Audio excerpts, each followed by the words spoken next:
Let's see. Lars Muldjord, different question. How hard is it to balance the monster AI and game mechanics in order to not reveal too much, but also reveal enough that the horror doesn't dissipate?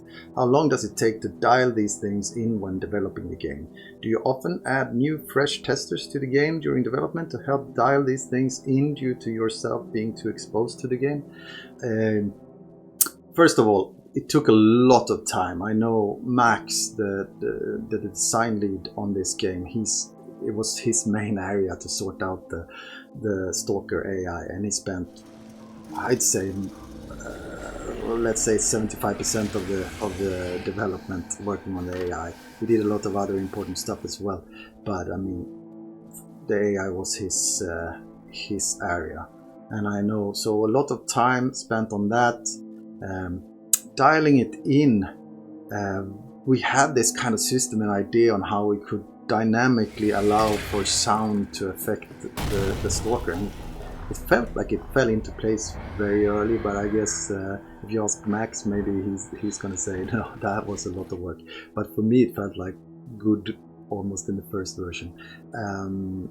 Yeah, it's and when it comes to like testing it, we had an external partner on this project that helped us with playtesting. We could check how they reacted, how the stalker actually behaved in regards to sound and the player actions, and also generator on or generator off behavior. So that was super helpful for dialing this AI and finding a good balance, I think. SSPCTST is asking, are there any Easter eggs not discovered by the community? You don't have to tell us what they are, just a yes or no so people can go searching. I very much doubt that there are any left. This community is so thorough, looking in every corner and just making sure that there are no surprises left. So no, I very much doubt that there are any left. I think the most interesting one that I know people have already found is that you can actually, if you are in the pillbox of the game, if you stand up, allow for the sniper to get a glance at you, and then it starts firing at you, you crouch down, you can actually hold this helmet up in the crack of the pillbox, and if you hold it there quite still for a while, the sniper will actually manage to shoot it out of your hands. I think that's one of the most fun ones.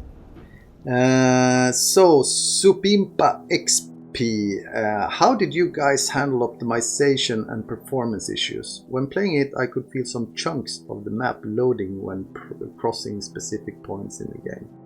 Oh yeah, I mean, this was actually one of the most challenging things during the development. The tech team had to work really, really hard on this. The engine isn't built for this kind of seamless transitions between levels in this way, and we had to work on it, try and load how we managed to load the different levels, and we got it down to a certain point. But of course, this is something we wish we could have gotten it like super smooth, super seamless, but at the point we had to kind of decide that we have to spend so much time just getting that little chunk of stutter down to zero, and we had to just live with it. It's a shame, but it was super important. It was a lot of things we made actually, how we can make actually the monster transition and come running through from one level to another, how you can bring items from one level to another. So from like knowing our engine and what it was built for, it was kind of an achievement for the tech team to get to where we ended up with in the bunker, even though we wish we could have just fine-tuned it even more. George Williams, why can't we pet the monster? JKI, hi. Love frictional games since first tech demo of Penumbra. I know the bunker is a handcrafted map, but I can't get out of my mind a version where the layout changes on every run. It could be technically possible. That would have made the project substantially longer for us to develop. I think, of course, in the best of worlds, you dream of getting a kind of randomly generated environment for the bunker. That would have been like the best of the best. But there's also the aspect of what we believe one of our strengths is the like environmental storytelling that we make. And if we are going to make a randomized environment, we'd probably lose certain aspects of that, making this environment feel natural, logical, all of that. If you're going to start switching things around, where we now have certain aspects feeling like, okay, this is where the soldiers live, this is this guy, you can kind of learn what type of a person lived in that room. If you start mixing it up that way, we probably lose that aspect of the game, and I don't think that's something we would have wanted to get rid of in this game. Jujubes, how do you feel about people breaking the game to speedrun it literally hours after it released? I absolutely love it. I love that people are just getting in there. I mean, if you look at a speedrunner, it takes them 10 minutes to finish the game when they're like skilled at it, but the amount of time they spent on researching it, finding the different spots to be able to glitch through a wall or whatever, that's just impressive to me.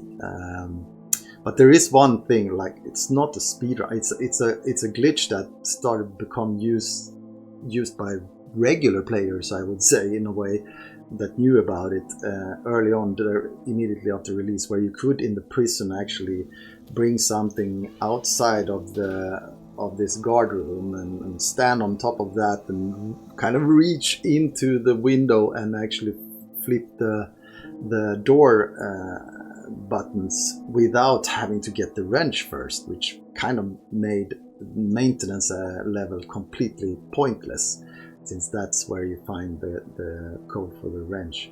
So that one was a bit annoying, because you shouldn't be able to, like, the game is designed in a way so that you need to actually go into all of the levels before you finish it. So we patched that fairly quickly. That I'm happy about, that we patched that specific glitch. But I mean, all of the rest of the like very much advanced speedrunning glitches, that's more for people just speedrunning it like a, let's say, professional speedrunner in a way.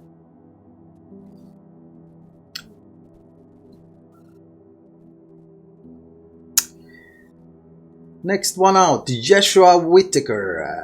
Any cool stories on the development of the sound for the bunker? I love the ambience of the game. Yeah, so let's see. There's some favorite things.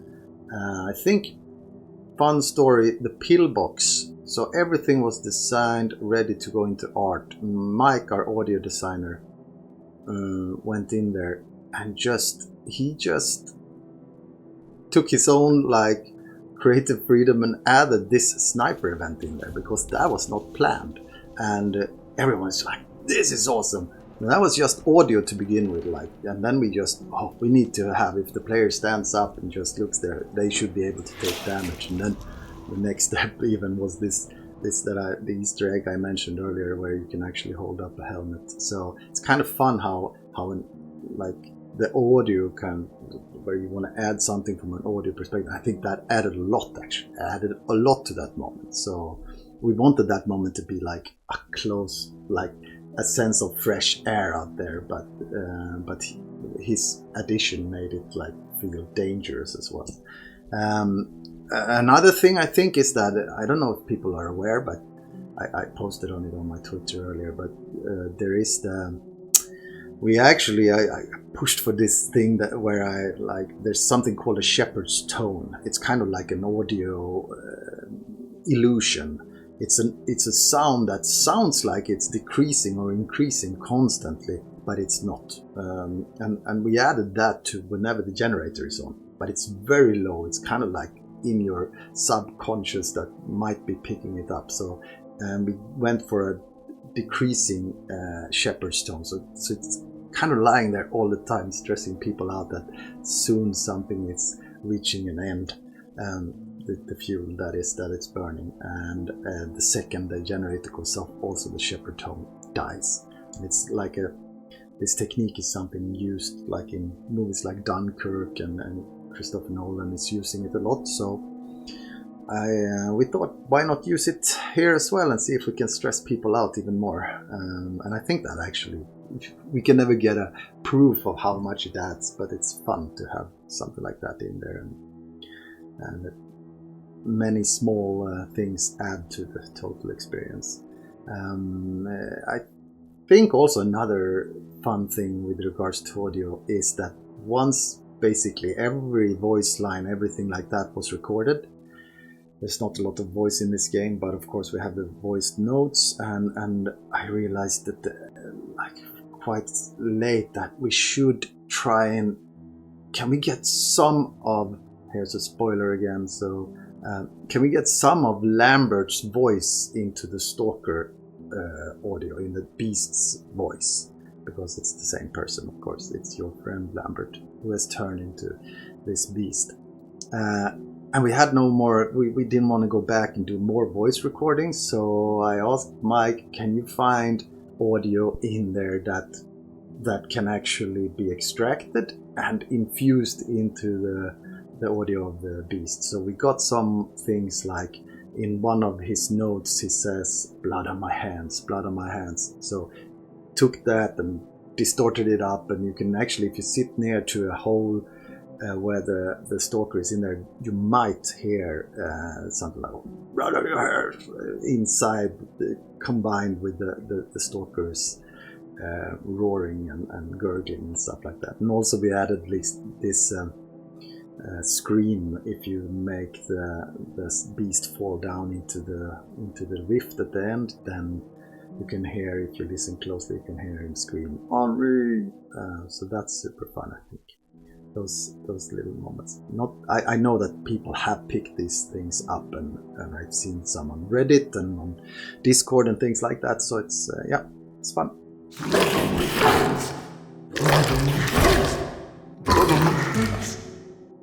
Wes Ramos 22. Why Lambert's transformation is different from Rebirth series? Yeah, so in Rebirth you had this ghoul liquid that was very concentrated. It actually had this thorough purpose on and clear. It has a clear chemistry, let's say that makes exactly what it's supposed to make.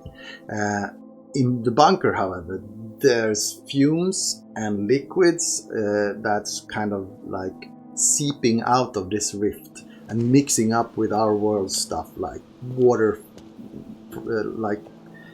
rainwater. Maybe even there's been snakes crawling around in it. Their poison might have come mixing it up and making it a different type of unique blend that creates this kind of monster that Lambert turned into.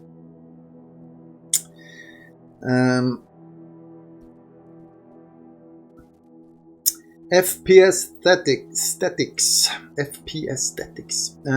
Will Frictional focus on more of this style of game in the future? It was really refreshing to play an Amnesia game that gives you actual loot, actual tools and weapons to use for once, and the in-sim design and customability made it super playable. Customizability.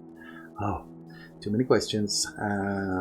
I can't say that this is the sole direction of where we're going. Definitely not. I mean, we look at every game and what that game needs and how it should be played, how it should be experienced. So we're not like locking us into something. We try new things. We like to try new things.